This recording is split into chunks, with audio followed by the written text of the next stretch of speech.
एक थी बत्तख मोटी सी, झील किनारे रहती थी। झील किनारे छुआड़ी थी, साथ ही एक पहाड़ी थी। झील का पानी गहरा था, एक जगह ही ठहरा था। बत्तख रोज नहाती थी, झील में घोटे लगाती थी। आओ बच्चों पढ़े नज़म।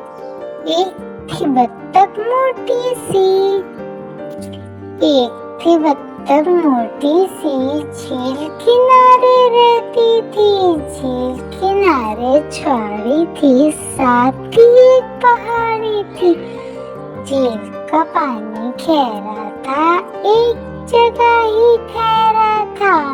बत्तख रोज नहाती थी, झील में घोटे लगाती थी। Please like and subscribe my YouTube channel.